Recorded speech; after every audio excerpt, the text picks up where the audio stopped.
समन्ता चक्रवालेषु अत्रा गच्छन्तु देवता सद्धम्मं मुनिराजस्य सुनन्तु सग्गमोक्कदं धम्मश्रवणकालो अयं बदन्ता धम्मश्रवणकालो अयं बदन्ता धम्मश्रवणकालो अयं बदन्ता नमो तस् भगवतो अरहतो सम्मा सम्बुद्धस् नमो तस् भगवतो अरहतो सम्मा सम्बुद्धस् नमो तस् भगवतो अरहतो सम्मा सम्बुद्धस्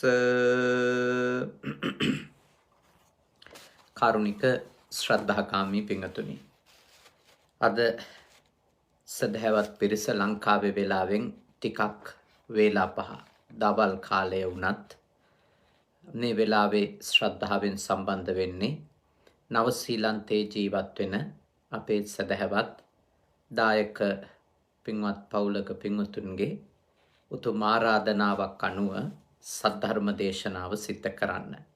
මොකද නව ශ්‍රීලන්තයට වේලාව රාත්‍රී 8 විතර වෙලා නිසා මේ වෙලාවේ මේ සද්ධර්ම දේශනාව සිද්ධ කෙරෙන්නේ. නව ශ්‍රීලන්තයේ ජීවත් වෙන අක්ෂිකා කොබ්බෑකඩුව මැතිණියත් ජීවක කොබ්බෑකඩුව මැතිතුමත් තමයි අද සද්ධර්ම දේශනාවේ දායකත්වය අරගෙන කටයුතු කරන්නේ.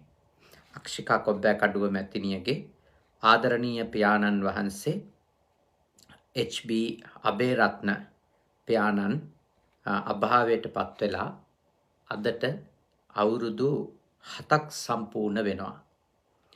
එතුමා විශිෂ්ට සේවාවක් ලංකාවට කරපු ගෞරවනීය දේශපාලඥයෙක් කියලා කියන්න පුළුවන්. තාම දුෂ්කර කාලයක යාපහුව වැනි ආසනයක අමාත්‍යවරයෙක් විදියට ඒ පළාතේ ජන ජීවිතය ගොඩනංවන්න විශාල කාර්යභාරයක් කරපු කෙනෙක් කියන එක අපට ඒ පළාතේ මිනිසුන්ගෙන් පවා දැන කියා ගන්නට අවකාශය ලැබුණා.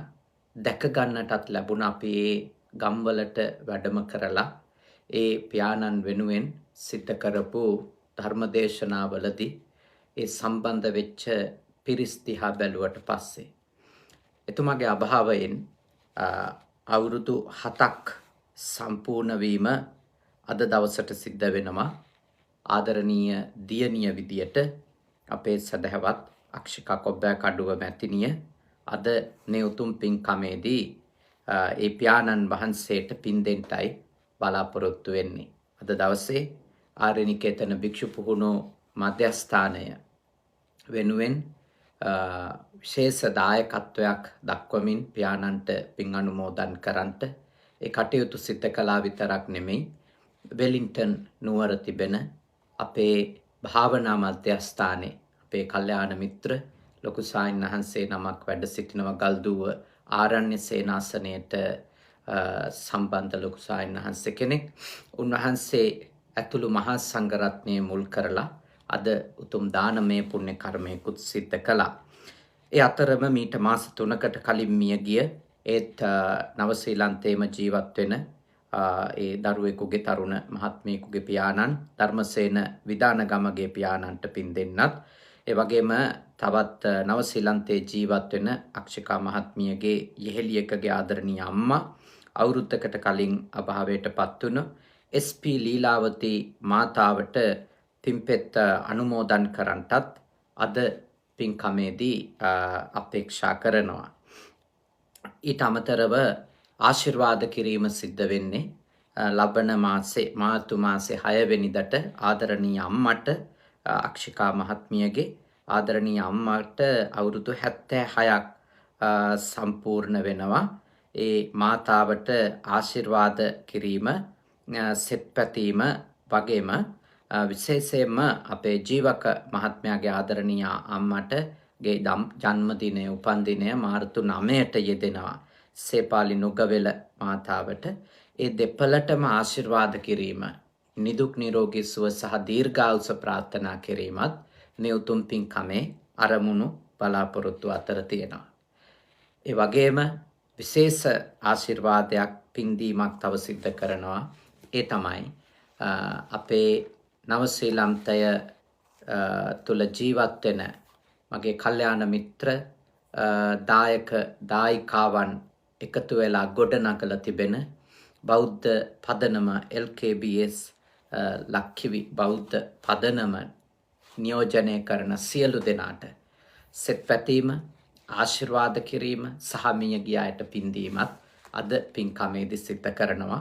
සමස්ත ලෝකවාසීන්ටම ආශිර්වාද කරන ගමන් පින් අනුමෝදන් කරන ගමන්. පින්තුනි, ආදරණීය පියාණන් වහන්සේට පින්දීම සහ මව්ට මව්වරු දෙපළටම දෙදෙනාගෙම ආශිර්වාද කිරීම අරමුණු කරගෙන මේ උතුම් පුණ්‍ය කර්මය සිද්ධ කරන නිසා විශේෂයෙන්ම මව්පියන් දුවදරුවන් පිළිබඳව ධර්මානුකූල මඟ පෙන්වීමක් සිද්ධ කරන්නට කියන එක අපට විශේෂයෙන් ආරාධනාවේදී සිහිපත් කරන්නට යෙදුණා.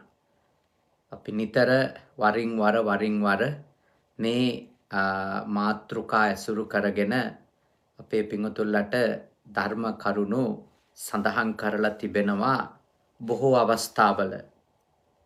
ඒ වුණත් මා විශ්වාස කරනවා අපිට හැමදාමත් සාකච්ඡා කරන්නට තරම් කරුණු අන්තර්ගතව තිබෙනවා මව්පියෝ ගැන. දෙමව්පියන්ට උපස්ථාන කිරීම, දෙමව්පියන් විසින් දුවදරුවන් වෙනුවෙන් කළ යුතු උපස්ථාන පිළිබඳව නැත්නම් දරුවන්ට කළ යුතු සංග්‍රහයන් පිළිබඳවත් බොහෝ ඉගැන්වීම් තථාගත දේශනාවේ අපට දැක ගන්නට පුළුවන්. ඒ නිසා අදත් අපි ඒ අසුරු කරගෙන කරුණු කාරණා යම් ප්‍රමාණයක් ඔබත් එක්ක සාකච්ඡා කරන එක හොඳයි කියලා කල්පනා කරා. බුදුරජාණන් වහන්සේ විශේෂයෙන්ම ආදරණීය මව්පියෝ පිළිබඳව ඊටාම ලස්සන විවරණයක් සිද්ධ කරලා තියෙනවා සිංහාලෝවාද සූත්‍රයේ. සිංහාලක කියන තරුණයා අරමුණු කරගෙන.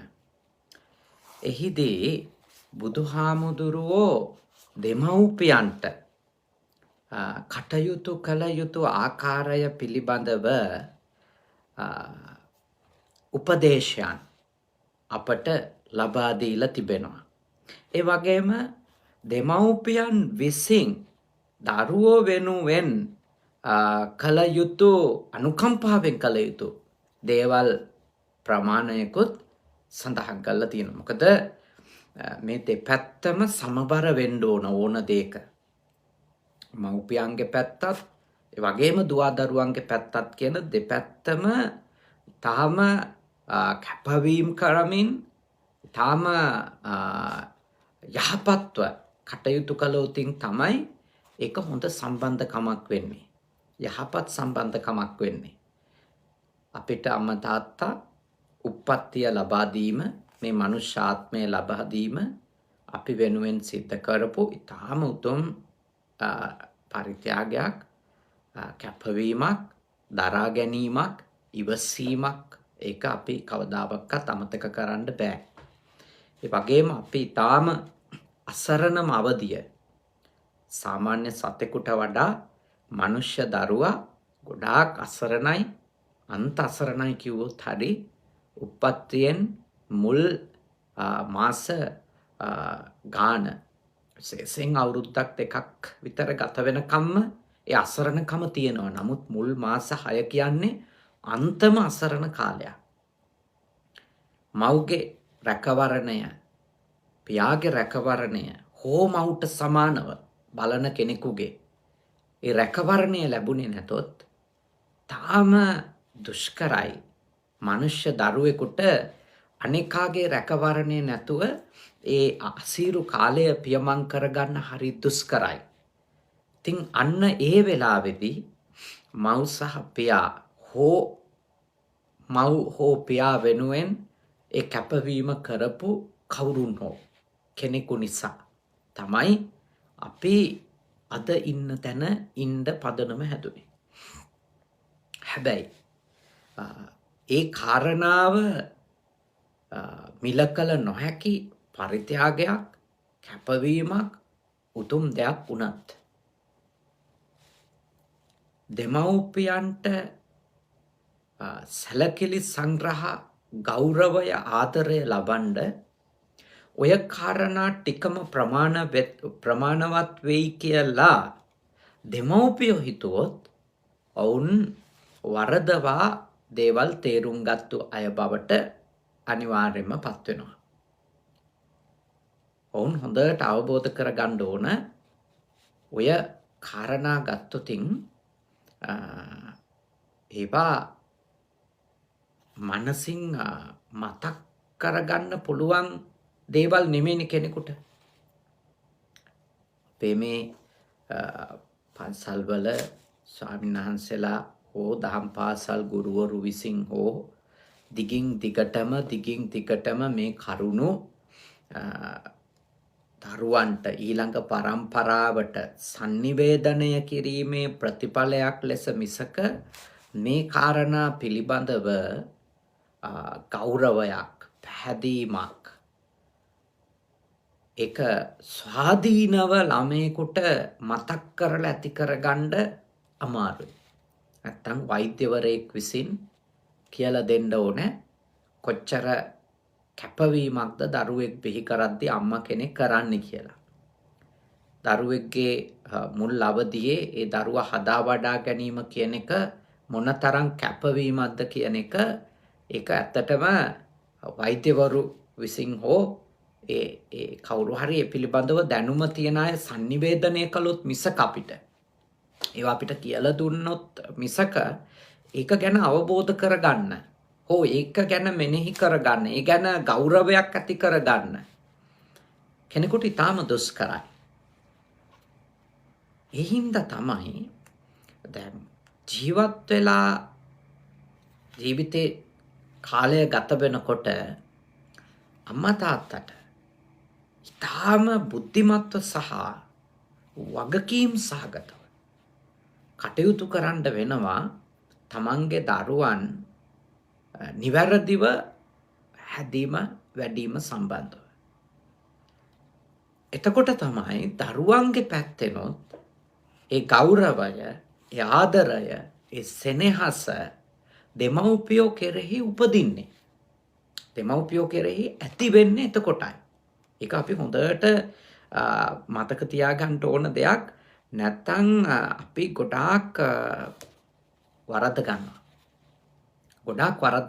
අපි හිතනවා ඉතින් අපි හැදුවයි මේගොල්ලෝ අපිට මෙහෙම කරන්නේ අහම කරන්නේ කියලා දෙමව්පියන්ගේ පැත්තෙන් ගොඩාක් වෙලාවට දුක් හඳෝනා චෝදනා දරුවන්ගේ පැත්තට එල්ල වෙනවා. ගොඩාක් වෙලාවට දේශකයොත් දැඩි ලෙස දරුවන්ට විවේචනයන් එල්ල කරන අවස්ථා තියෙනවා අම්මට තාත්තට සලකන්නේ නැහැ කියලා. ඉතින් ඇත්තටම දැන් සමහර අම්මා කෙනෙකුගේ සමහර තාත්තා කෙනෙකුගේ ඒ ගෞරවය නොලබන්න එයාලට ආදරය නොලැබෙන්න එයාලට වටිනකමක් නොලැබෙන්න සමහර හැමතැනම නෙමෙයි ඇත්තටම බලපාලා තියෙනවා ඒ ළමයි දැනුම් තේරුම් ඇති කාලේ ඉඳලම ඒ කියන්නේ ඒගොල්ලන්ට මතක අවදියේ ඉඳලම ඒ අම්මා තාත්තා තීන්දුව తీරන ගත්ත විදිය. ඒ අම්මා තාත්තා හැසිරිච්ච විදිය. කතා කරපු විදිය. දේවල් කරපු නොකරපු විදිය. කැම ටික දීලත් ඇති, අධ්‍යාපනයේ ලබා දීලත් ඇති, ඇඳුම් අරගෙන දීලත් ඇති ඔක්කොම ඇත්ත. ඒ වුණත් මතක තියාගන්න සමහර හැසිරි සමහර අදහස් පළ කිරීම සමහර තීරණ ගැනීම ආදී කාරණාවලදී අම්මා තාත්තා බුද්ධිමත් නොවීම, දුරදිග නොවීම, නොබැලීම, පුළුල් දැක්මක් නැතුව කටයුතු කිරීම, පටු සීමාවල් වල ඒගොල්ලෝ හිරවීම ආදී කරුණු කාරණා මත බොහෝ අම්මා තාත්තට වයසට යනකොට සලකන්න, ගරු කරන්න එපා වෙන මට්ටමකටම ඔවුන්ගේ හැසිරීම විසින් ඔවුන් තමන්ව පත් කරගෙන තියෙනවා දරුවන්ගේ ජීවිතය තුළ. ඉතින් දරුවන්ට එවැනි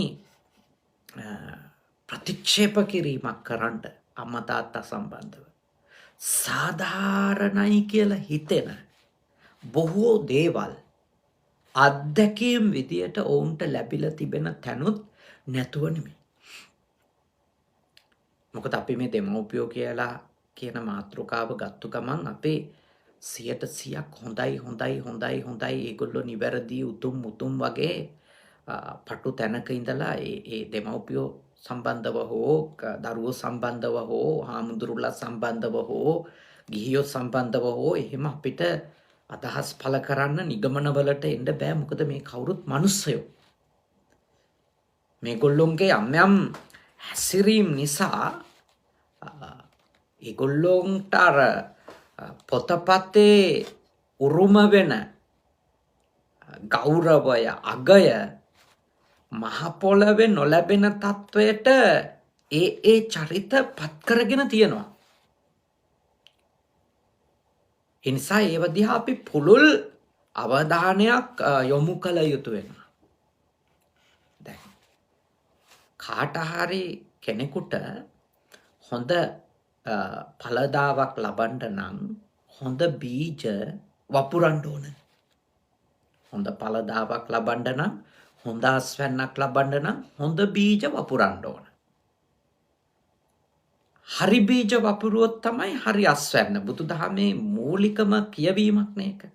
යාදිසං වපතේ බීජං තාදිසං හරතේ පලං කල්යාණකාරී කල්යාණං පාපකාරී ච පාපකං. මා නිතර උපුටා දක්වන ධර්ම පාඨයක් නේ. යම් බීජයක්ද වපුරන්නේ ඊට සාපේක්ෂ ප්‍රතිඵල අස්වැන්න තමයි ලැබෙන්නේ. හොඳ කළොත් හොඳ, නරක කළොත් නරක. සරලව කියලා දෙන්නේ ඒ කාරණේ. එතකොට දැන් දරුවෝ කියන කොටස, දරුවෝ කියන කණ්ඩායම පිරිස යහපත් ලෙස හදන්න, නිවැරදි ලෙස හදන්න, උසස් සහ ප්‍රබුද්ධ තත්වයට පත්කරන්න ඒ අම්මා තාත්තා විසින් දක්වන දායකත්වය මත තමයි අනාගතයේදී ඒගොල්ලොන්ට ඒ ප්‍රතිඵලය කොයි වගේ ලැබෙනවාද කියන එක තීරණය වෙන්නේ. ඒකයි බුදුහාමුදුරුවෝ දේශනා කරන්නේ දෙමව්පියෝ වුණාම දරුවන්ට කරුණු 5කින් අනුකම්පා කරන්න ඕන කියලා. අනුග්‍රහ කරන්න ඕන කියලා. සලකන්න ඕන, බලන්න ඕන කියලා. පළවෙනි කාරණය තමයි පාපා නිවාරෙන්තිනේ. පාපා නිවාරෙන්ති. භාග්‍යවතුන් වහන්සේ දේශනා කරනවා පවින් වැළකීම. පාපා නිවාරෙන්ති. දැන් දරුවෙක් හදන අම්මෙක්, දරුවෙක් හදන තාත්තා කෙනෙක් පළමුවෙන්ම තමන්ගේ දරුවගේ මනසේ පව සහ පින මොකක්ද කියන එක ගැන දැනුම එයාට දෙන්න ඕන පුංචි කාලේ ඉඳලා. අපේ දහමට අනුව. කියන්නේ හොඳ සහ නරක මොකක්ද? කුසලයේ සහ අකුසලයේ මොකක්ද? හැබැයි පුළුවන් තරම් ඒ දෙන අදහස පුළුල් අදහසක් වෙන්න ඕන. නැතුව බෞද්ධ අදහස කියන එකටම වඩා මෙතනදී තාම පුළුල් යහපත් බව සහ අයහපත් බව ගැන බුදුහාමුදුරුවන්ගේ නිර්වචන තාම පුළුල් ඒවනේ. ආගමිකව ගන්න හොඳ නෑ. බුදුහාමුදුරුවෝ බෞද්ධ ආගමේ නිර්වචනය ඕකනේ කියලා නෙමෙයි. කොයි ආගමේ දරුවෙකුට වුණත් මේ අදහස පුළුල්ව අපි තේරුම් අරගෙන අපි ඒ දරුව වෙනුවෙන් ක්‍රියාවට නැංවිය යුතු දෙයක්. ඒ කියන්නේ යහපත කියන එකට ආගමික අර්ථකථන තිබුණට ඇත්තටම යහපත සහ අයහපත කියන දෙය ආගමකට සාපේක්ෂව නෙමෙයිනේ අපි නිර්වචනය කරගන්න ඕන. අපි කරන ක්‍රියාවකින් කරන පුද්ගලයාටත් ඒ වගේම බාහිර පාර්ශවයන්ටත් හානියක් වෙනවා නම් ඒ අයහපත්නේ. ඒක යා බෞද්ධද, යා දෙමළද, හින්දුද, යා ක්‍රිස්තියානිද, යා ඉස්ලාම්ද එකක්වත් වැදගත් නැහැ. අපි කරන දෙයින් තමාටත් අනෙකාටත් හානියක් වෙනවා නම්, අයහපතක් වෙනවා නම්, අවැඩක් වෙනවා නම්, අකටයුත්තක් වෙනවා නම් එය මතක තියාගන්න ඕන. ඒ අයහපත් දෙයක්. ඒක පාපයක්. ඒක පාපයක්. එතකොට හැම දරුවෙකුටම අම්මෙක් විදියට තාත්තෙක් විදියට ඔබ කොයි ආගමකට අයිති වුණත් ඒක කියලා දෙන්න ඕනේ. ඒක කියලා දෙන්න ඕනේ. තමන්ට වෙනවට අකමැති, තමන්ට වෙනකොට රිදෙන, තමන්ට වෙනකොට විඳවන කිසිවක් අන් අයට නොකරන්න කියන එක කියලා දෙන්න බෑ. මා විශ්වාස කරනවා යක්ෂිකා මැතිනියට, ජීවක මැතිතුමාට එවැනි වැදගත් උසස් ගති ගුණ සහිත අම්මා තාත්තා ලැබිච්ච නිසා ඒ ඇත්තන්ගේ ජීවිතවල අපි දකිනවා පුළුවන් තරම් ඒ අය උත්සාහ කරමින් ඉන්නවා කිසිවෙකුට අපරාධයක් නොකර, කිසිවෙකුට අවැඩක් නොකර, කිසිවෙකුට අයහපතක් නොකර ජීවත් වෙන්න ඒගොල්ලෝ උත්සාහ කරනවා. ඒ උත්සාහය 100% හැම වෙලාවෙම සාර්ථක වෙලා තියෙනවද නැද්ද කියන එක ඒගොල්ලෝ දන්න දෙයක්. ඒක ඒගොල්ලෝගේ පුද්ගලිකව දන්න දෙයක්. හැබැයි ඒගොල්ලෝ උත්සාහ කරන බව ඒක අපිට පේනවා. ඒක අපි දැකලා තියෙන උත්සාහ කරනවා ඒගොල්ලෝ. තමන්ටත් අවැඩක් නොකර ගන්න, අනෙකාටත් අවැඩක් වෙන විදියට තමන්ගේ වචන, තමන්ගේ ක්‍රියා, තමන්ගේ සිතුවිලි යොදවන්නේ නැතුව ඉන්න උත්සාහ කරනවා. ඒකේ සාර්ථක අසාර්ථකත්වය කියන එක අපිට අපේ මනසේ ඕන කෙනෙකුට මේ දරා ගන්න පුළුවන් සීමාවෙදී ඒක වෙන්නේ. ඒක මං හිතනවා ඒ දෙමව්පියෝ විසින් ඇති කරන දේවල් නේ. ඒ දෙමව්පියෝ විසින් අපට දෙන දායාද ඒවා. ඒක තමයි ලොකුම දායාද. දරුවෙකුට දෙන්න පුළුවන් උසස් දායාදයක්. හොඳ සහ නරක, කුසලය සහ අකුසලය, පව සහ පින මොකක්ද කියලා දෙන එක. ඒක කියලා දෙන්න ඕන. කොයි ආගම නියෝජනය කළත්, කොයි ජාතිය ජනවර්ගය නියෝජනය කරත් අපි දැඩිව ඉන්න ඕන. කාට හරි අපරාධයක් කරන්න කාටවත් අයිතියක් නැහැ. කාටවත් අයිතියක් නැහැ. කාගේ හරි දෙයක් බලහත්කාරයෙන් පැහැර ගන්න, කඩා වඩා ගන්න කාටවත් අයිතියක් නැහැ. ඒක ආගම මොකක් වුණත්, ජාතිය මොකක් වුණත් කාටවත් අයිතියක් නැහැ. කාගේවත් පෞල් ජීවිතයකට මැදිහත් වෙලා එහි සතුට නැති කරලා දාලා තමන්ට ආස්වාදයක් ලබා ගන්න වංචනික ලෙස මැදිහත් වීම කරන්න කාටවත් අයිතියක් නැහැ. ඒක ඉතින් ඒව කියලා දෙන්න ඕනනේ දරුවන්ට. අනිකාව රවට්ටන්න කාටවත් අයිතියක් නැහැ. කෙනෙකු වංචාවට ලක් කරන්න, බොරු කරලා කෙනෙකුගේ ජීවිතය සමග සෙල්ලම් කරන්න කාටවත් අයිතියක් නැහැ. ඉතින් මේ දේවල් පුංචි කාලේ ඉඳලම ළමයෙකුට කියලා දුන්නොත් ඒ ඉන්ධන බීජ නෙමෙයිද පසු කාලීනව අසන්න විදියට නෙලන්න ලැබෙන්නේ. එහින්දයි ඔබ මේ බුදුහාමුදුරුවෝ කියපු මේ විශ්වීය ප්‍රභාවක්, වටිනකමක් සහිත මේ උතුම් කරුණු තේරුම් ගත යුත්තේ දරුවෝ හදද්දි. මොකද එහෙම නැතුව අපි පව කියන එක අපිට ඕන විදියට ආත්මාර්ථකාමී ලෙස ළමයින්ගේ ඉස්සර අර්ථකථනය කළොත් ළමයින්ට සාධාරණීකරණය කරලා පෙන්වන්න ගියොත් පව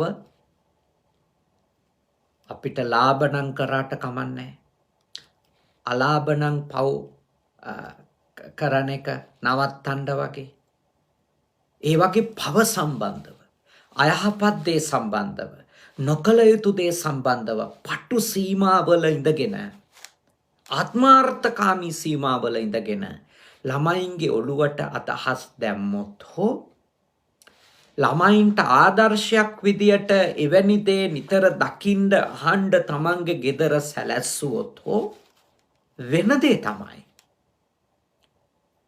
ළමයි ඉගෙන ගන්නවා අපේ හොඳ වැඩ කරන්න ඕන අපිට පාඩු නොවන තාක්කල් කියලා. අපිට වාසි තාක්කල් අපි හොඳ වෙමු. අවාසි වීගෙන එනකොටම අපේ හොඳ අපි උගස් තියමු. එතෙන්ට එනවනේ. මොකද එයා චූටි කාලේ ඉඳලා දැකලා තියෙන එක නම්. එයාට ඇහිලා තියෙන එක නම්. එයා දැකලා තියෙන අත්විඳලා තියෙන එක නම්. එයාගේ එක්ස්පීරියන්ස් කරලා තියෙන එක නම්. ඒකින්ද ඒ කාරණා හොඳට තේරුම් ගන්න. අපේ බුද්ධිමත්ව බලන්න ඕන යමක් නිකන් වෙන්නේ නැහැ කියලා. කිසිම අයහපත් ප්‍රතිඵලයක් අහම්බයක් ලෙස නිර්මාණය වෙන්නේ. අහම්බයක් ලෙස නිර්මාණය වෙන්නේ. ඒ ප්‍රතිඵලය පැන නගින්න බලපාන අපි විසින් සකසපු හේතු. සමහර ඒවා මෙලව හේතු. සමහර ඒවා සංසාර ගමනේ අපේ හැසිරීම් වල ප්‍රතිඵල ලෙස හෝ අද අපි නෙලන අස්වැන්න මතක තියාගන්න. අද අපි නෙලන අස්වැන්න ඒ බීජ අපි ඉඳපු බීජ කියන එක අපි හැමතිස්සෙම මතක් කරගන්න ඕන.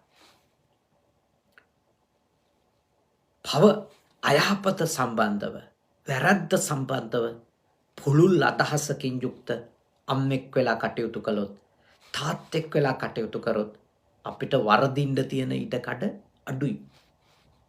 ඒක පුළුල් අදහසක් වෙන්න ඕන.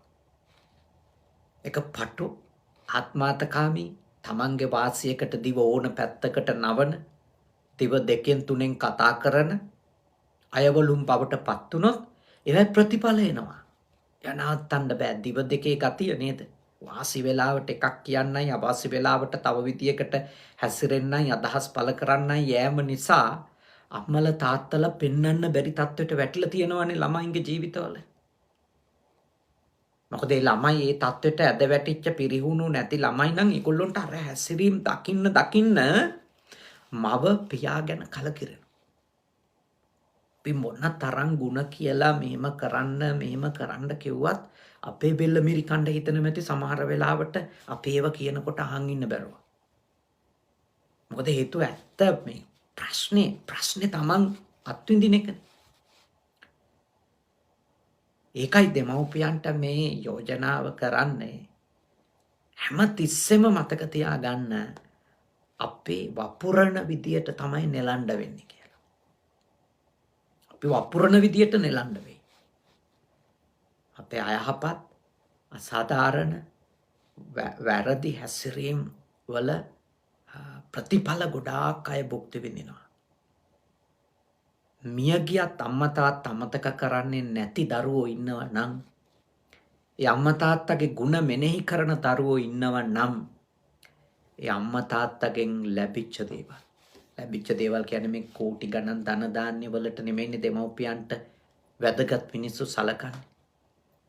ඒගොල්ලොන්ගෙන් තමන්ගේ ජීවිතේට ආපු ඒ උදාර උසස් ගති, එයාලගෙන් ලැබිච්ච ආදර්ශය, එයාලගෙන් ලැබිච්ච දැනුම, ඒබැක්ක තමයි තාත්තෙක් තමන් මිය යනකම්ම තාත්තා ගැන ගරුත්වය මනසේ සටහන් වෙන්නේ.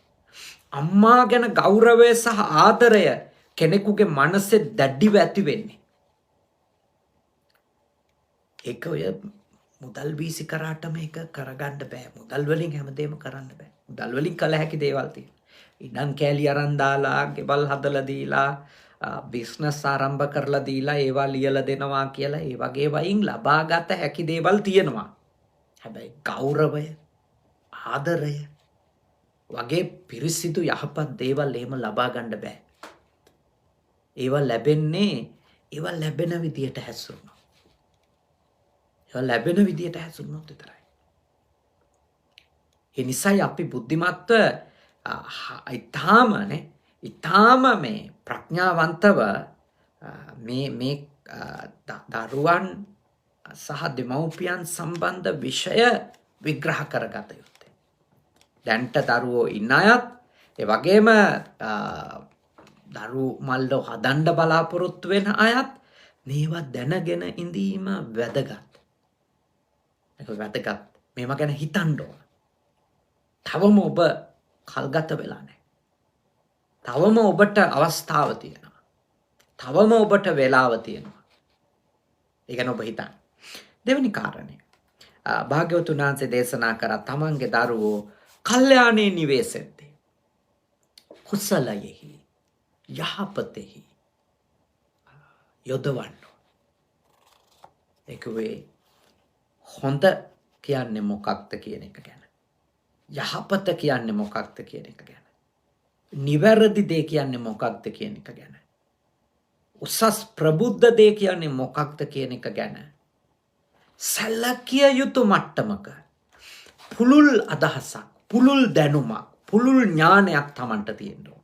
ඒ ඥානය තමන්ගේ දරුවෝ හදද්දි වඩද්දි ඔවුන්ට sannivedanaya කරන්න ඕන. වචනෙන්, ක්‍රියාවෙන්, තීන්දුව තීරණ ගනිද්දී යහපත සම්බන්ධ ඔබේ තියෙන ඥානය, ඔබේ තියෙන ප්‍රබුද්ධ ආකල්පය, ඔබේ තියෙන දුරදක්නා සුළු ඒ පැතුරුණු දැනුම යහපත සම්බන්ධව පවතින්න ඕන.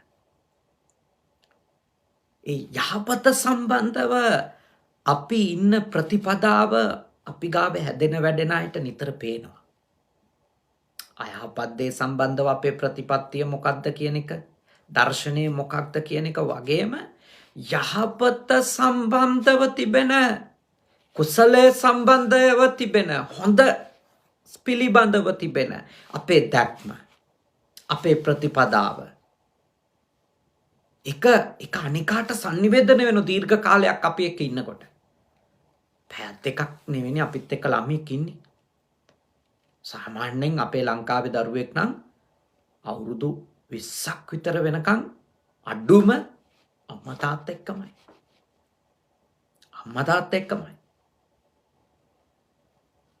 එතකොට ඒ දරුවන්ට යහපත සම්බන්ධව, කුසලයේ සම්බන්ධව, හොඳ සම්බන්ධව, උතුම් බව, උසස් බව සම්බන්ධව අපේ ගෙදර ප්‍රතිපදාව මොකද්ද කියලා හැමතිස්සෙම පේනවා.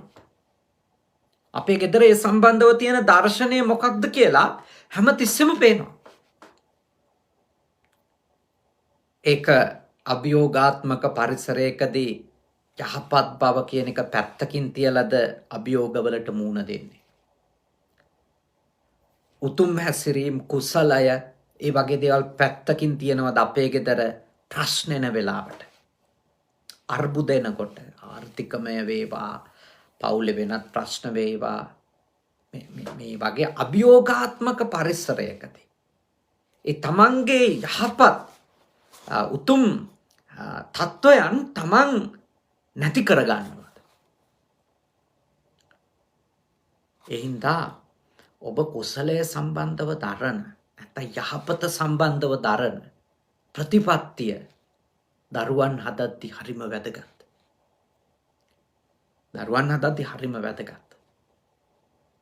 මොකද අන්තිමටම ඔබට දරුවෝ සලකන්නේ ඔබ දෙන පර්චස් ප්‍රමාණය අනුව නෙමෙයි. ඒගොල්ලෝ අහන ප්‍රශ්නේ මෙච්චරයි.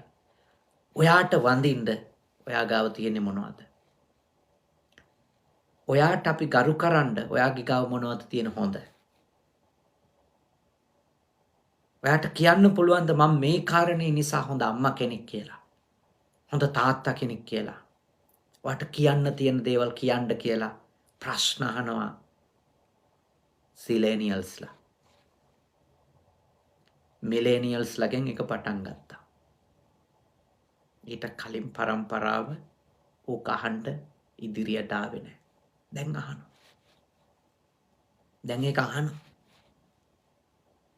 ඒ අහන ප්‍රශ්නවලදී සමහර විට අම්මලා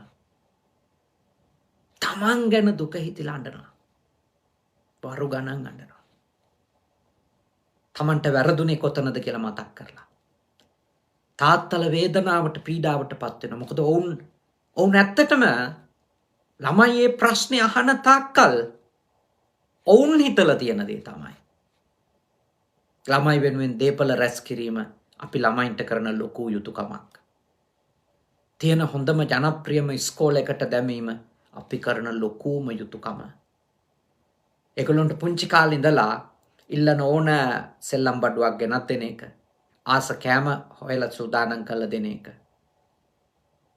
තැන් වල එක්කරන් යන එක. ආදි දේවල් වලින් මම හොඳටම ළමයාට සැලකුවා කියලා ඔවුන් හිතනවා. දෙමව්පියෝ එහෙම තමයි හිතන් ඉඳලා තියෙන්නේ.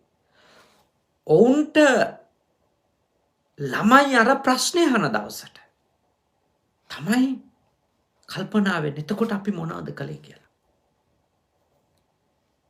එතකොට සමහර දෙමව්පියෝ අඬනවා, වැළපෙනවා. සමහරව දරා ගන්න බැරුව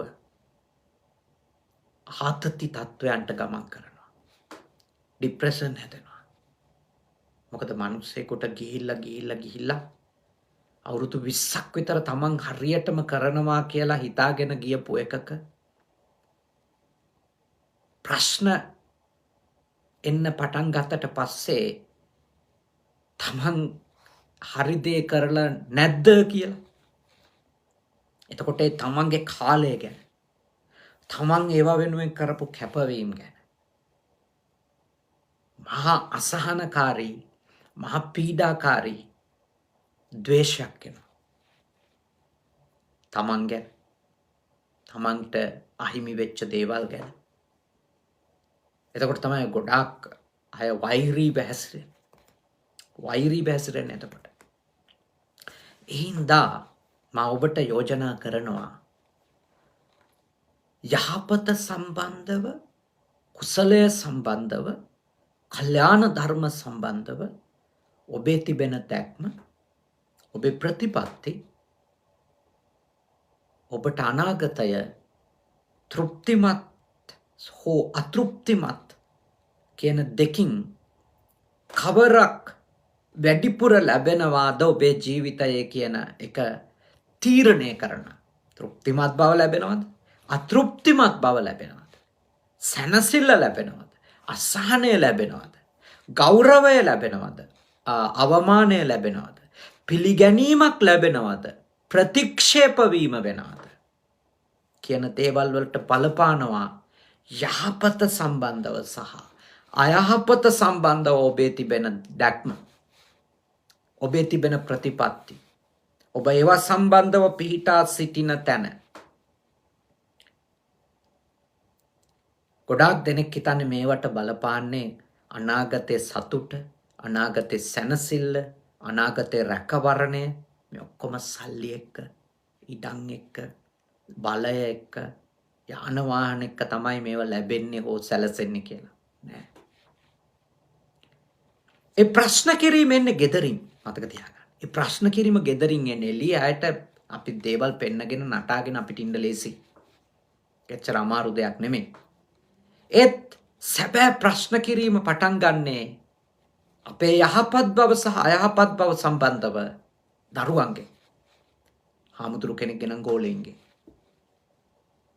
අපේ යහපත් බව සහ අයහපත් බව සම්බන්ධව සැබෑ ප්‍රශ්න කිරීම එන්න පුළුවන් එතනින්. අපිට ලෝකෙ මිනිස්සු අපිව නොසලකා හරින එක දරා ගන්න පුළුවන් වෙයි. ඒත් මම විශ්වාස කරනවා බොහෝ දෙනෙකුට තමන්ගේ දරුවෝ අතින් ප්‍රතික්ෂේප වීම, තමන්ගේ දරුවෝ අතින් අවමන් විඳින්නට වීම එක දරා ගන්න දුෂ්කර දෙයක්. දරා ගන්න දුෂ්කර දෙයක්. ඒක ඉවස ගන්න හරි අමාරු දෙයක් කෙලෙස් සහිත මිනිස්සුන්ට. ඒ හින්දා මා යෝජනා කරනවා කුසලය සහ අකුසලය ගැනනේ. ඔබේ දැක්ම, ඔබේ ප්‍රතිපදාව, ඔබ ඒව සම්බන්ධව කටයුතු කරන ආකාරය, ඒ කරුණවල ඔබේ දරුවෝ සමාදම් කරවන ආකාරය හරිම වැදගත් වෙනවා. අනාගතේ ඔබට දරුවොත් එක්ක තිබෙන සම්බන්ධකම් වල ස්වභාවය කොයි වගේ වෙයිද කියලා අදහසක් ඇති කරගන්න. නිගමනයකට ලොකු බලපෑමක් වෙන්න පුළුවන්. ඒ ගැන ඔබ හිතන්න කියලා මම ඔබට යෝජනා කරනවා. ඊළඟ කාරණේ වැදගත් කාරණයක්, තුන්වෙනි කාරණයක්. ඒ තමයි සිප්පං සික්ඛාපෙන්ති. හොඳට උගන්නන එක. මම විශ්වාස කරනවා අද ජීවක මැතිතුමා, අක්ෂිකා මැතිනිය අද නවසීලන්තයට ගිහිල්ලා තාම වැදගත් සම්භාවනීය ජීවිතයක්, ගෞරවනීය ජීවිතයක් හොඳ වෘත්තීන් කරමින් ගත කරන්නේ. අම්මා තාත්තා දීපු අධ්‍යාපනයනේ. අම්මා තාත්තා ලබා දීපු අධ්‍යාපනය. අම්මා තාත්තා හොඳ අධ්‍යාපනයක් ලබා දෙන්න තරපු වෑයම, කරපු කැපවීම, ඒ සඳහා කරපු පෙළඹවීම, ඒවා ලොකු අනුග්‍රහයක් බවට ඔබ දෙපළට වගේම මා විශ්වාස කරනවා හැමෝටම අද ලබන ජීවිතයට අම්මා තාත්තා මුල් වෙලා ලබා දීපු අධ්‍යාපනය නම් පුදුම බලපෑමක් කරන එකක් නේ. පුදුම බලපෑමක් කරන එකක්. ඊටාම ඉහළ උපකාරයක් මවක් පියෙක් දරුවෙකුට කරන හොඳට උගන්නන එක. හොඳට උගන්නන්න ඕන. ඒක අත්‍යවශ්‍යයි. හැබැයි හැම දරුවටම එක විදියට, එක සමාන, සාධාරණව. මොකද පුංචි කාලේ ඉඳලම ගෙවල් වල ළමයිව හංවඩු ගන්නවා. ඒක කරන්න හොඳ නැහැ. ඉගෙන ගන්න පුළුවන් එක, බැරි එක, හැදෙන එක, හැදෙන්නේ නැති එක. ගොඩාක් ළමයි අසමර්ථ වෙලා තියෙන්නේ. ඒගොල්ලෝ ඇත්තටම අදක්ෂයෝ හින්දා නෙමෙයි. ඒගොල්ලොන්ගේ ඔළුවට ගෙවල් වලින්, ඉස්කෝල වලින් ඇති කරපු සිතුවිලි තියෙනවා මේ අසමර්ථයෙක් කියලා, බෑ කියලා. ඒ කියන්නේ එතනට එන්නේ මේ දෙමව්පියන් දරුවන්ට උගන්වද්දී මං හිතනවා ඇති කරගෙන තියෙන වැරදි අදහසක්. ඒගොල්ලෝ දෙන්න හරි, තුන් දෙනා හරි, පස් දෙනා හරි ඉපදුනේ එකම ලෙයින් නම් එක්කෙනෙකුට ගණන් පුළුවන් නම් අනිත් එක්කෙනාටත් ගණන් පුළුවන් වෙන්න ඕන. එක්කෙනෙකුට චිත්‍ර අඳින්න පුළුවන් නම් ඇයි අනිත් එක්කෙනාට බැරි? එක්කෙනෙකුට සින්දු කියන්න පුළුවන් නම් ඇයි අනිකට බැරි? ආදි වශයෙන් මේ විෂානුබද්ධ දැනුම සම්බන්ධව හිතනවා හැම දරුවෙක්ම, දරුවෝ 4-5ක් ඉන්න තැනක හැම දරුවම එක වගේම වෙන්න ඕන කියලා දෙමව්පියෝ හිතනවා. එහෙම එක්කෙනෙක්ගේ මට්ටමට අනිකා එන්නේ නැතිකොට එයාව ගේ ඇතුළෙම කොන් කිරීම, අවමන් කිරීම පටන් ගන්නවා. මම ඉල්ලා සිටිනවා දෙමව්පියන්ගෙන් ඒක කරන්න එපා කියලා. ඒක කරන්න එපා. හැම දරුවෙකුටම ලංකාවේ අධ්‍යාපනයේ හැටියට නම් O level සමත් වීම, A level සමත් වීමේ වටිනාකම කියලා දීලා ඒක පුළුවන් උපරිම මට්ටමට ඒ විභාග දෙක සමත් කරගන්න ඒ දරුවෝ උනන්දු කරවන්න ඕනේ. උද්‍යෝගිමත් කරගන්න ඕනේ. හැබැයි ඒක කරන්න බෑ උඹ මෝඩේ කරකෙක් කියලා ඔලුවට දාලා. ඒක එහෙම කරගන්න බෑ. අරයා වගේ නෙමෙයි මෙයා වගේ නෙමෙයි කිය අවමන් කිරීමෙන් ඒක කරගන්න බෑ. වැරදිවලට පාඩම් කරන්න නැත්තම් ඒ දේවල් වල හරියට නියැලෙන්නේ නැත්තම් ඒවට පනිෂ්මන්ට් තියෙන්න ඕන. හිංසා කරන්න කියලා මම යෝජනා කරන්නේ නැහැ. නමුත් පනිෂ්මන්ට් තියෙන්න ඕන. මොකද ළමයි සමහර දේවල් මොන හේතුවකින්වත් තේරුම් ගන්නේ නැත්තම් එයාට අපි කමක් නෑ ඕන එකක් ඔයා කරන්න කියලා ඉන්න දෙන එක ඒක මේ සිලේනියල්ස්ලගේ අදහසක් නේ. ඒ ඕන එකක් කරන්න දෙන එක තමයි ආදරේ කියන්නේ කියන එක එහෙම එකක් නෙමෙයි. අපිට බෑනේ ළමයෙකුට දැන් මට පුළුවන් ද මම පොඩි ආමුදුරුන්ලට ආදරේ කියලා අර මගේ පන්සලේ තට්ටු 4ක් තියෙනවා. එක පොඩි ආන්දරු කෙනෙක් කිව්වොත් එහෙම මම කැමති මට ඕන 4 වෙනි තට්ටුවෙන් බිමට පනින්න. මං ඉඩ දෙනවද? ආදරේ කියලා. ඒව කරන්න බෑ. ළමයි ආස ඔක්කොම කරන්න දෙන එක නෙමෙයි ආදරේ කියන්නේ. ළමයි ආස ඔක්කොම කරන්න දෙන එක නෙමෙයි ආදරේ කියන්නේ නේ. ඒක නෙමෙයි. ඒක අපේ මේ තාම බුද්ධිමත්ව අපි බලනවා ළමයෙකුට දෙයක් කරන්න ළමයෙක් උනන්දු කරවන්න ඕන. හැබැයි මොන හේතුවක් නිසාවත් ළමයින්ව රාක්කවල අහුරන්න යන්න හොඳ නෑ. පුළුවන් බෑ හොඳ නරක හැදෙන නැහැදෙන එහෙම අහුරන්න බෑ. සමහර ළමයෙක් සමහර විෂයකට දක්ෂ නෑ. එහෙම තියෙන්න පුළුවන්. යාට එයාගේ ගාව තියෙන ඒ දක්ෂතාවය අවුලුවා ගන්න තරම් එය මතු කරගන්න තරම් ගුරුවරයා සමර්ථ නැහැ. දැන් මහා පන්තක හාමුදුරුවෝ සමර්ථ වුණේ නෑනේ චුල්ලපන්තක හාමුදුරුවන්ගේ ගාව තිබිච්ච ඒ රහත් වෙන්න තිබිච්ච හැකියාව මතු කරගන්න. මහා පන්තක හාමුදුරුවෝ හිතුවේ අනිත් ඔක්කොටම කරනවා වගේ මෙයාටත් කටපාඩම් කරවන්න ඕන, ගාථා පාඩම් කරවන්න ඕන. ඉතින් ගාථා පාඩම් කරන්න බැරි වෙනකොට මේ හාමුදුරුවන්ට හිංසා කරනවා. මල්ලි චුල්ලපන්තක කියන්නේ මල්ලි. පන්සලෙන් පන්නන්න හිතනවා. දැන් බුදුහාමුදුරුවෝ උන්වහන්සේගේ ඒ ඇතුළේ තිබුණු ඒ සුවිශේෂී දෙයක් අවබෝධ කර ගැනීමට තිබුණු තියුණු නුවණ අවදි කරන අභ්‍යාසයක් දුන්නේ. ඒ වගේ සමහර වෙලාවට සමහර ළමයෙකුට සමහර විෂයක් ඇත්තටම මේ ඒකේ යාගේ තියෙන දක්ෂකම් මතු කරගන්න බැරි වෙලා ඇත්තේ සමහර විට ඒක අවදි කරන්න සමත් ගුරුවරයෙක් එයාට හමු වෙලා නැති වෙන්න පුළුවන්. එයාට තනිය මේක අවදි කරගන්න තරම් හැකියාවක් නැති වෙන්න පුළුවන්. එහින්දා කෙනෙකුගේ තිබෙන ඒ පුංචි සමහර විෂයන් වලදී එයා දක්වන අදක්ෂකම් අකුසලයන් ඒවා කරුණාවෙන් අනුකම්පාවෙන් අඳුන ගන්න ඕන. අනිත් එක කොහොම අපි සංසාරේ ඔක්කොම එකම පවුලේ ඉඳලා ආපු අය නෙමෙයිනේ. අපි කී තැනක ඉඳලා ආපු අයද? ඉතින් අපි එක තැන්වල ඉපදිලා ඉඳිද්දී අපි පුහුණු කරගත්තු දේවල් ඇති. හොඳ ඒවා නරක ඒවා හැකි ඒවා නොහැකි ඒවා ඕවත් ඇතිනේ. සසරෙන් අරන් ආපුවා.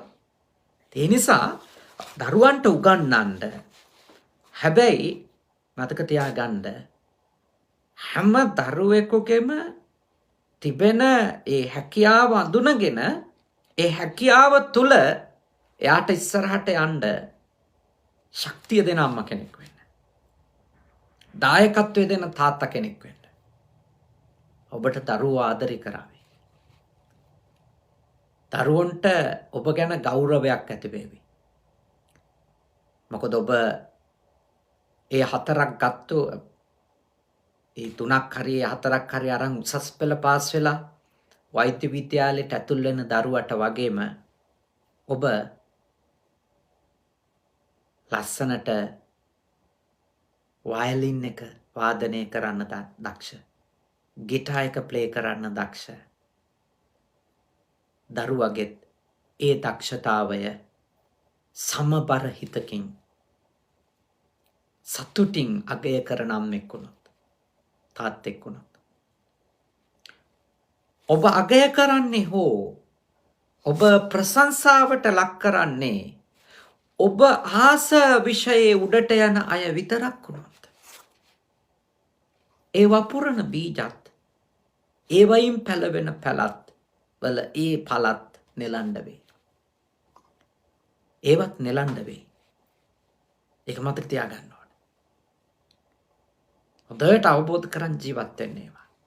අපේ වපුරණේව තමයි අපි නෙලන්නේ. දරුවන්ට උගන්වන්න. දරුවන්ට උගන්වන්න ඕනේ. ඒක දරුවෙකුට ඉගෙන ගන්න තියෙන අයිතියක්. ඒක ඉගෙන ගන්න. අවුරුදු 18ක් වෙනකන් හැම දරුවෙක්ම පාසල් යන එක. ඒ පාසල් අධ්‍යාපනය ලබන්න දරුවෙකුට තියෙන අයිතිය. ඒක හරි වටින එකක්. ඒ අවස්ථාව දෙන්න ඕන. දරුවෝ බැල මෙහෙවරවල යොදවන්න අපිට බෑ. දරුවෝ කම්කරුවෝ කරන්න බෑ ඊට කලින්. එතෙන්ට අපි දරුවෝ පත් නොකළ යුතුයි. හැම දරුවෙකුටම පාසලකට යන්න අයිතිය තියෙනවා. ඔහු ගිහිල්ලා කුමන හෝ දෙයක් ඒ පාසල ඇතුළේ ඉගෙන ගන්න ඕන. ගුරුවරුන්ගේත් වගකීමක් තියෙනවා. එන හැම දරුවෙකුටම සාධාරණ මනසකින් බලලා ඒ දරුවන්ට දැනුම දියුණු කරන්න, කුසලතා දියුණු කරන්න, ඒ දරුවන්ගේ විනය දියුණු කරන්න පුළුවන් තරම් උත්සාහවන්ත වෙන එක. පුළුවන් තරම් වීරයවන්ත වෙන එක. කැපවීම කරන එක. එතකොට තමයි ඒ දරුවන්ට සිප්පන් සික්ඛාපෙන්ති කියපු ඒ යුතුයකම ඉෂ්ට කළා වෙන්නේ. ඒ යුතුයකම ඉෂ්ට කරන්න ඕන. හැබැයි ඒකෙදි සාධාරණ වෙන්න ඕන. ඒක අවශ්‍යයි. එතකොට තමයි ඒ ආදරය, ඒ ගෞරවය පවතින්නේ. නැත්තම් ළමයින්ට හැම වෙලාවකම ඔළුවට එනවා. ඔය පුංචි කාලේ කරන ඒවා තියෙනවා නේද? ඒවත් අදට ඔළුවේ සටහන් වෙනවා. අම්මා කොහොමද මල්ලිට අධ්‍යාපන කටයුතු වලදී උනන්දු කරවන්නේ? මගේ වැඩවලට කොහොමද දායක වෙන්නේ? මම දෙයක් කරලා ආවම අම්මා ඒ ගැන කතා කරන්නේ කොහොමද? අක්කා දෙයක් කරලා ආවම කොහොමද කතා කරන්නේ? ඔය චූටි ළමයින්ට තදට දැනෙන දේවල්. බොහොම තදට දැනෙන දේවල්. ඔළුවේ තදින් කාවැද්දෙන දේවල්. ඒවා ඊට පස්සේ කැකෑරි තියෙනවා ඒ චූටි මනසවල් වල. එනිසා ළමයි බහුශ්‍රුත කරනවා වගේම ඒ ළමයින්ගේ අධ්‍යාපනය සම්බන්ධව ප්‍රතිපත්තිය සාධාරණ වෙන්න ඕන. සමානාත්මතාවයක් තියෙන්න ඕන. හැම දරුවටම එක තැනක ඉඳලා, එක මානසික පසුබිමක ඉඳලා ඒගොල්ලෝ දිහා බලන්න ඕන. ඒගොල්ලොත් එක්ක කතා කරන්න ඕන. ඒගොල්ලොත් එක්ක වැඩ කරන්න ඕන. හොඳට තේරුම් ගන්න. මේවා බුදුහාමුදුරුවෝ මේ දේශනා කරපු දේවල් අදට විතරක් නෙමෙයි. තව අවුරුදු 1000 ගානකට මේවා වටිනවා. එච්චරට වටින දේවල්. මේවා හරියට ඔළුවට ගත්තොත්, මේවා හරියට තේරුම් ගත්තොත් මේ ලෝකේ මීට වඩා යහපත් උතුම් තැනක් බවට පත් වෙනවා. මේ ලෝකේ උසස් තැනක් බවට පත් වෙනවා. ප්‍රබුද්ධ තැනක් බවට පත් වෙනවා. හොඳ මව්පිය දූදරු සම්බන්ධකම් ගොඩ නැගෙනවා. මම දෙමව්පියන්ට සලකන්න කියන එක ඒකට වඩා මම මෙතනදී ඔබට කියලා දෙන්නේ අම්මෙකුට තාත්තෙකුට සැලකිල්ලක් ලැබෙන්නේ කොයි විදියට කටයුතු කළොත්ද කියන එක. ඒක තමයි මම මේ ඔබට අවධාරණය කරන කාරණාව වන්නේ. ඒක සලකන්න කියලා කියන්න දෙයක්වත් නැහැ එතකොට. දැන් අපිට මේක කියා කරවන්න වෙලා තියෙන්නේ. ඇයි? ඒක ඉබේ ඒ දරුවෝ තුලින් එන විදියට ඒ ගෙවල් වල කටයුතු සිද්ධ වෙලා නැති නිසා. එහෙම වුණාම තමයි ඒකට මේ පස්සෙන් පන්න සැලකිල්ල උගන්නන්න වෙන්නේ. ගරු කිරිල්ල කියන එක ඇතුලෙන් එන්න ඕනනේ. ආදරය කියන එක ඇතුලෙන් එන්න ඕනනේ. ඒවා මේ හයිවේ පාරවල් හදන වගේ කරන්න පුළුවන් දේවල් නෙමෙයිනේ. ඒවා මේ මාස 2-3 හදන තඩි බිල්ඩින් හදනවා වගේ ගෞරවය ඇති කරවන්න බෑ. ආදරේ ඇති කරවන්න බෑ. ඒවා ඇති වෙන දේවල්නේ. ඒවා ඇති වෙන දේවල්. ඒ ආදරේ ඇති වෙන්න ඕන. ඒ ගෞරවය ඇති වෙන්න ඕන. එක දරුවෙකුගේ මනසේ ඇති වෙන්නේ නේ.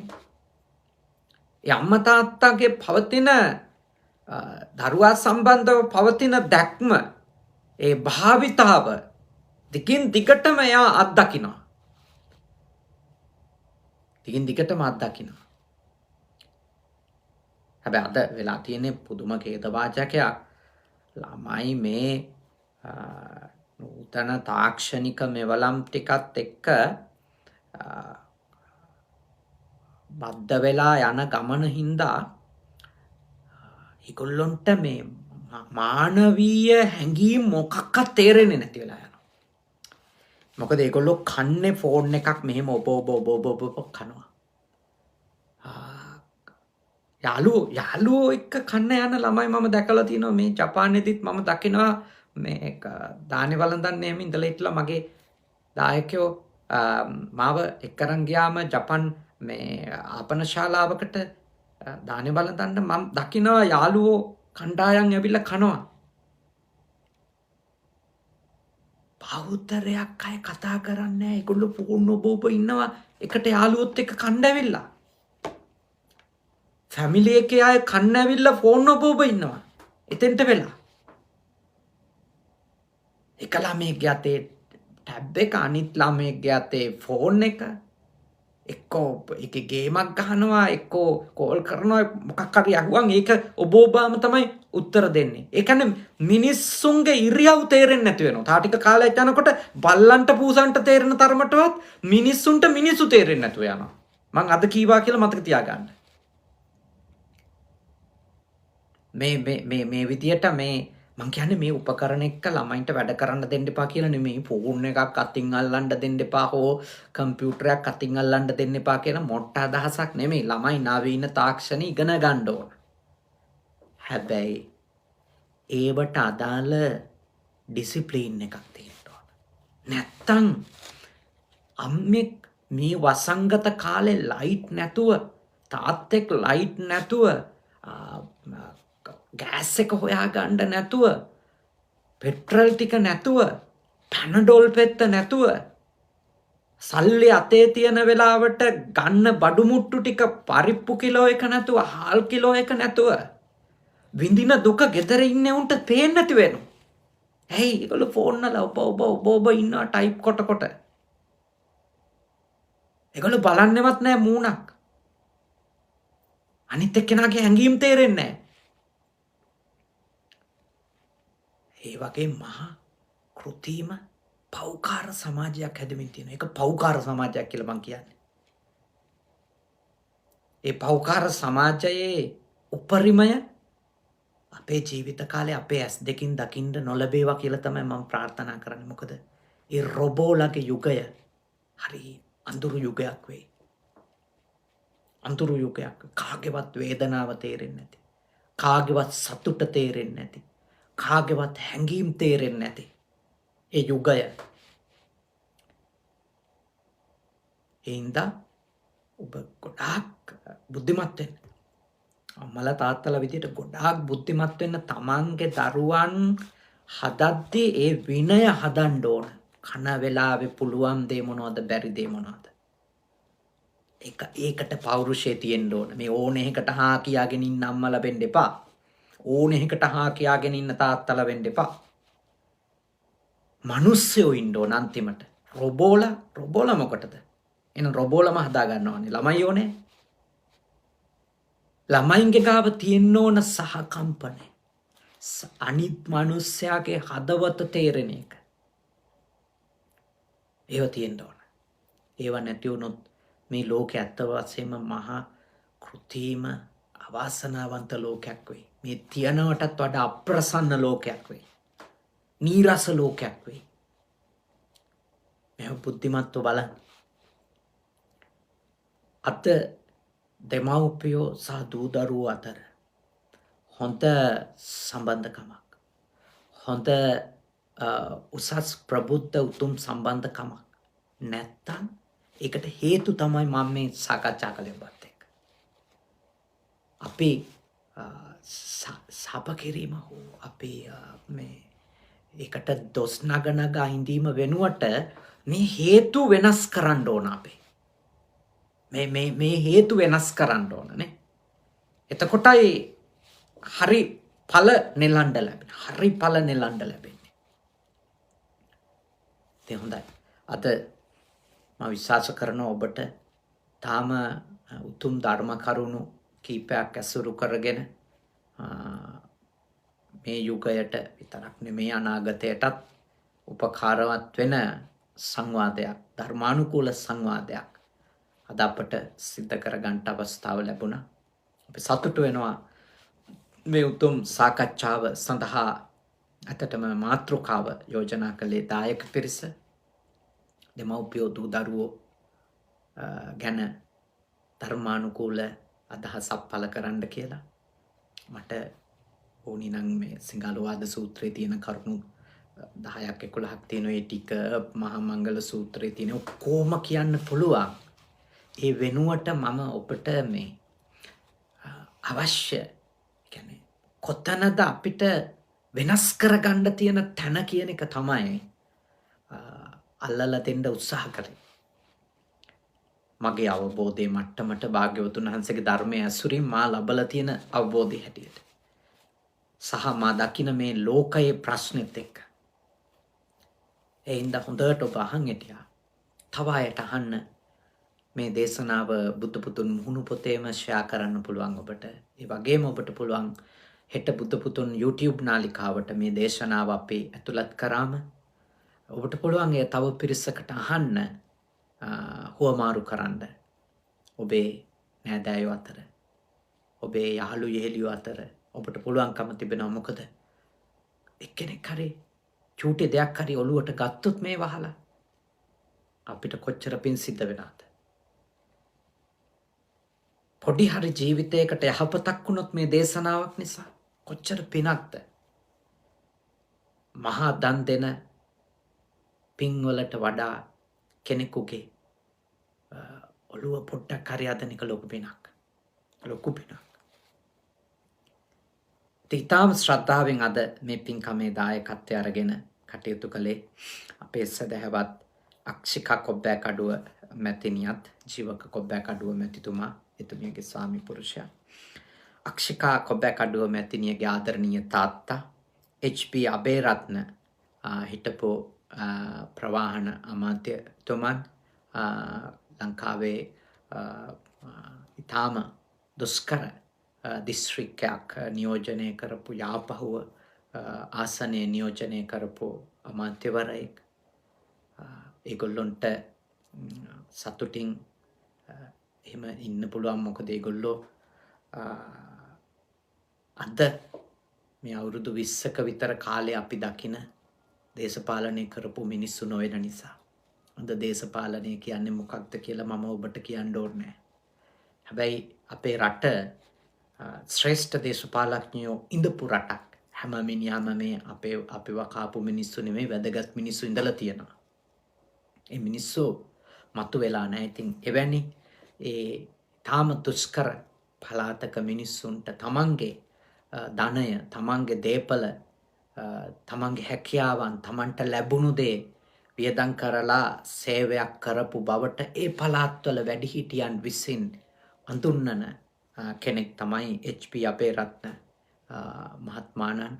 එතුමන්ගේ අභාවයෙන් අවුරුදු 7ක් පිරෙන වෙලාවේ ඒ ආදරණීය පියාණන්ට පින් අනුමෝදන් කිරීම පිණිසත්, ඒ වගේ මීට අමතරව ඒ පවුලේ ඥාතිවරුන් හිතවතුන් නමින් මිය පරලොව ගියපු ඒ ධර්මසේන විදාන ගමගේ පියාණන්ට, ඒ වගේම යෙහෙලියකගේ අම්මා SP ලීලාවතී මාතාව ඇතුළු කොට මිය ගියපු ඥාති හිත මිත්‍රාදීන්ට, ඒ පවුල්වල බණහපු ඔබ නමින් මිය ගිය ඥාතීන්ට, ඒ වගේම බුද්ධ පුතුන් ශ්‍රාවක පිරිස නමින්, වගේම අපේ ලක්කිවි පදනමේ නවසීලන්තේ මගේ කල්යාණ මිත්‍ර දායකයින්ගේ නමින් මිය ගිය සියලු දෙනාට මේ පින් අත් වේවා, සුවපත් වේවා, සැපවත් වේවා, දුකින් මිදේවා, උතුම් අමා මහා නිවනම අවබෝධ වේවා. සාදු සාදු සාදු. දෙවියෝ පින් අත්කර ගනිත්වා. දෙවියන්ගේ ආශිර්වාදය ආරක්ෂාව බැල්ම ශක්තිය විශේෂයෙන්ම අක්ෂිකා කොබ්බෑ කඩුව මහත්මිනියගේ ආදරණීය මෑණියන් වහන්සේගේ ජන්මදිනය යෙදෙනවා 6 වෙනිදාට මාර්තු මාසේ. ආදරණීය මව්තුමියටත් ඒ වගේම අපේ ජීවක කොබ්බෑ කඩුව මහත්මාණන්ගේ ආදරණීය අම්මගේ ජන්මදිනය යෙදෙනවා මාර්තු 9 වෙනිදාට සේපාලි නුගවැල කොබ්බෑ කඩුව මාතාවටත් නිදුක් බව ලැබේවා, නිරෝගී බව ලැබේවා, සුවපත් බව දීර්ඝායුෂ ලැබේවා. ඒ වගේම අපේ ලක්කිවි පදනමේ සියලු කල්යාණ මිත්‍ර මිත්‍රයන්ටත් බුද්ධ පුතුන් ශ්‍රාවක පිරිසටත් ලංකාවාසී ලෝකවාසී සියලු දෙනාටත් සියලු දෙවියන්ගේ ආශිර්වාදයෙන් යහපතක් වේවා. කනගවා සුගත සෙනසුන, පුජි සුගත සේනාසනය, කන්සාය සුගත භාවනා මධ්‍යස්ථානයේ නිර්මාතෘවර අපේ සහෝදර හුරුළුනික වැවේ සුදම්ම සාමීන්ද්‍රයාණන් වහන්සේටත් කනගවා සුගත භාවනා මධ්‍යස්ථානාධිකාරී අපේ සහෝදර අම්පිටිය සද්ධාවාස සායන් වහන්සේ ඇතුළු ලෝකවාසී ලංකාවාසී මහා සංඝරත්නයටත් සියලුම ජනතාවටත් විශේෂයෙන්ම යුද්ධයකට ගොදුරු වෙලා සිටින යුක්‍රේනය කියන රටේ ඒ සියලුම ජනතාවටත් ඉක්මනින්ම සාමය, සැනසෙල්ල, ජීවිත රැකවරණය උදා වේවා. සියලු දෙවියෝ මේ ලෝකය ආරක්ෂා කරත්වා මිනිස්සුන්ගේ සිත් යහපත් කරගන්නට උපකාරවත් වෙත්වා. දෙවිවරුද මේ පින්බෙලින් නිවන් අවබෝධ කරත්වා. සාදු සාදු සාදු. අවසාන වශයෙන් ඔබ අප හැම දෙනාට දෙවි දේවතාවුන්ට මියගිය සියලුම ඥාතීන්ට ඒ ප්‍යානන් ඇතුළු කොට මියගිය සියලු ඥාතීන්ට අප හැම දෙනාට අපේ සසර ඥාතීන්ට මේ පින් කුසල් බලයෙන් උතුම් අමා මහ නිවනම අවබෝධ වේවා. සාදු සාදු සාදු. ආකාසට්ටා ච බුම්මට්ටා දේවා නාග මහිත්‍තිකා පුඤ්ඤන්තං අනුමෝදිත්වා චිරන් රැක්කන්තු ශාසනං. ආකාසට්ටා ච බුම්මට්ටා දේවා නාග මහිත්‍තිකා පුඤ්ඤන්තං අනුමෝදිත්වා චිරන් රැක්කන්තු දේශනං. ආකාසට්ටා ච බුම්මට්ටා දේවා නාග මහිත්‍තිකා පුඤ්ඤන්තං අනුමෝදිත්වා චිරං රක්ඛන්තු මම් පරන්ති තී. ඔබ හැම දෙනාම නිදුක් වෙත්වා, නිරෝගී වෙත්වා, සුවපත් වෙත්වා. සාදු සාදු සාදු.